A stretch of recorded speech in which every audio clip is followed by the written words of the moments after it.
ভারতের বিপক্ষে বাংলাদেশের সুপার এইটের ম্যাচ, দ্বিতীয় ম্যাচ বাংলাদেশের সুপার এইটে। ভারতের বিপক্ষে বাংলাদেশ কি ফেভারিট? কোনো বিচারেই না।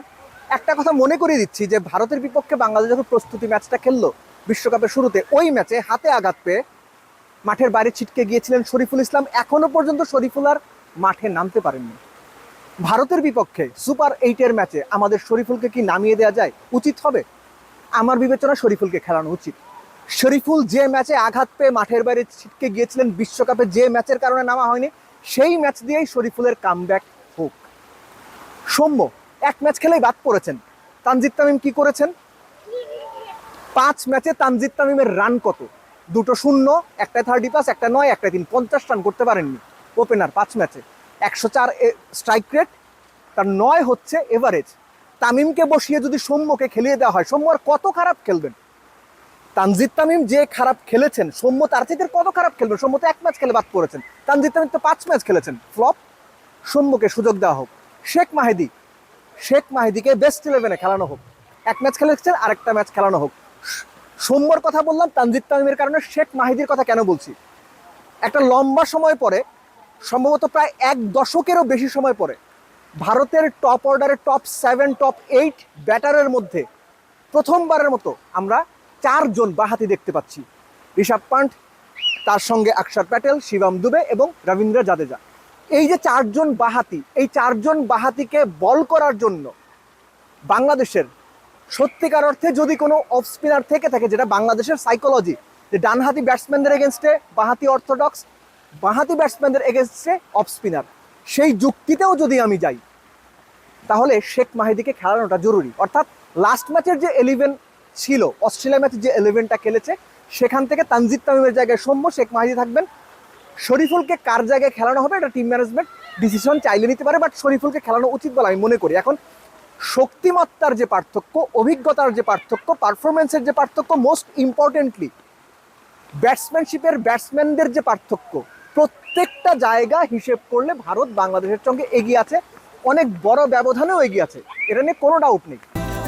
সম্পর্কগুলো যেন থাকে মমতায় ঘেরা। ভারতকে বাংলাদেশ চাইলে চমকে দিতে পারে যদি বাংলাদেশ নিজেদের মতো খেলে। খেয়াল করে দেখেন, অস্ট্রেলিয়ার সঙ্গে হারার পরে ম্যাচে শান্ত বলেছিলেন যে তাদের শুরুতে পরিকল্পনা ছিল ব্যাটিং ওয়াইজ তারা একটু স্টেডি যাবেন, একটু স্লো যাবেন। তারা সেটা গিয়েছেনও, কিন্তু ফিনিশিংটা করতে পারেননি। ক্যাপ্টেন বলেছেন তাদের ইনিশিয়াল টার্গেট ছিল কোনোভাবে যেন 160, 170 এরকম করা যায়।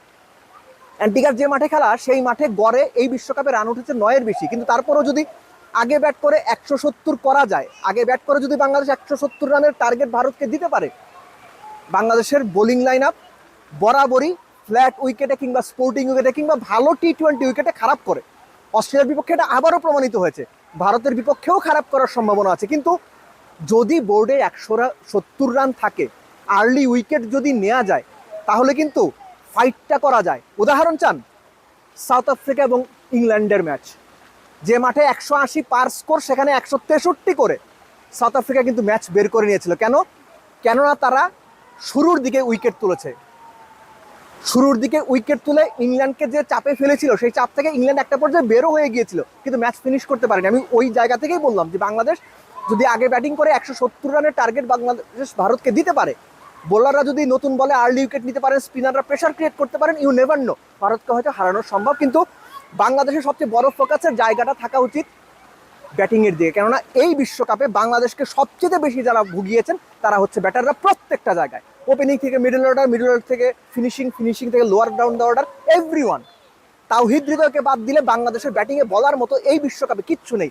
এক একজনের এক একটা ম্যাচে একটা করে পারফরমেন্স, কোনো ম্যাচে লিটন 30 করেছেন, কোনো ম্যাচে তানজিদ তামিম 30 করেছেন, কোনো ম্যাচে সাকিব 50 করেছেন, কিন্তু ভালো পারফরমেন্স বলতে যদি আপনি বোঝান, তাওহিদ হৃদয় ছাড়া কেউ ভালো পারফর্ম করেনি। সো ভালো ব্যাটিং উইকেটে ভারতের মতো একটা কম্প্যাক্ট বোলিং সাইডের এগেনস্টে, অস্ট্রেলিয়ার এগেনস্টে বাংলাদেশ যে ধরনের চ্যালেঞ্জে পড়েছিল, আমার মনে হয় ভারতের বিপক্ষে বাংলাদেশ তার চেয়ে বড় চ্যালেঞ্জে পড়তে যাচ্ছে। কেননা সাবকন্টিনেন্টের দলগুলোর মধ্যে ভারতই তো এখন সবচেয়ে বড় শক্তিশালী দল। শ্রীলঙ্কার কথা বলেন, পাকিস্তানের কথা বলেন, বাংলাদেশের কথা বলেন, আফগানিস্তানের কথা বলেন, প্রতিটা দল ভারতের সঙ্গে একই রকম চ্যালেঞ্জে পড়ে। সো বাংলাদেশও ওই চ্যালেঞ্জটাতে পড়বে। চ্যালেঞ্জটা বাংলাদেশ উতরাতে পারবে কিনা, that is the biggest question.